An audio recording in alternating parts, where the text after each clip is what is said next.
met him, got involved with it, did pretty well out of it. Became good friends with John. And then my wife got cancer about 8 or 9 years ago, and took her to a clinic in Mexico after we tried lots of other things. And I was down there with her, and John was at the time working in Utah. And he rang me up one night and said, "How you going?" And I said, "Oh, it's a bit tough, things are a bit hard." He said, "Oh, I'll see you in a couple of hours." And he hopped on a plane and came down. And then John used to be, years ago, a Baptist minister. Really? And when my wife died, he offered to conduct the funeral service. So he came over. So my children are very attached to him personally. Right. And my son and I are in Europe. And he sent me an email and said he was sick and he was going to Amarillo. And I rang him and I said, "Who's going with you?" That was the first question I asked Roby, And, is who's going to be with him? And he said, "Oh, Novi, I'm fine. I'm on my own. I'm all right, mate." And I said, "Okay, I'll see you there in 2 days' time." He said, "Oh, no, you don't have to come." I said, "John, it's not negotiable. Come." So I just came in. I'm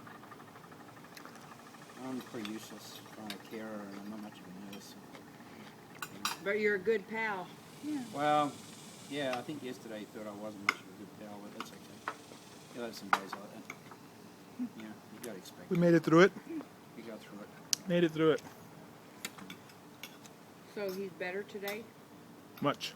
Good. Much improved on yesterday.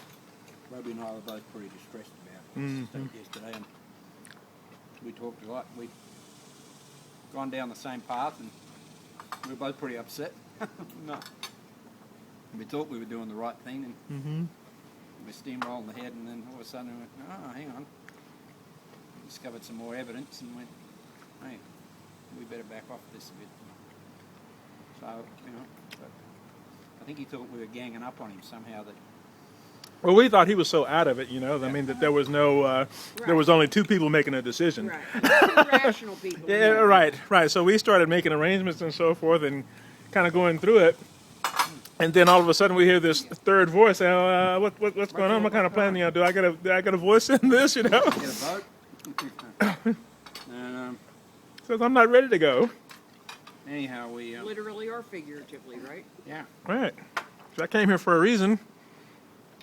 So he's rallied pretty well. Do you want any more salt? I came here to support him whatever he decides to do.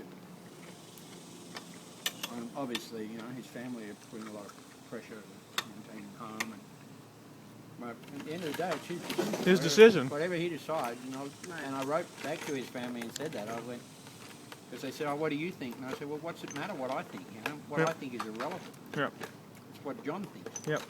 And so there's no point in me throwing my 2 bobs worth in. But I'll just stay here, and if he needs me to stay for weeks until he recovers, or if he needs me to stay for weeks until he gets worse, or days, or whatever, and we just assess it every day and make what we think's the right decision. Mm-hmm. So that's all you can do, Right.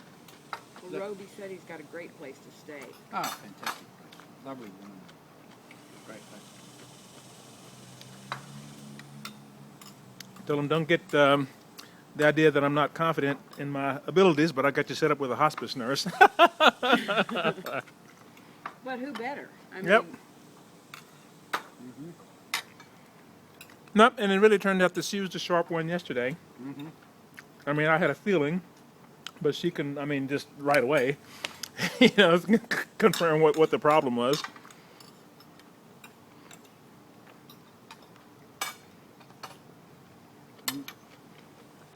So I expected to be swanning around in Norway this week. That was my plan.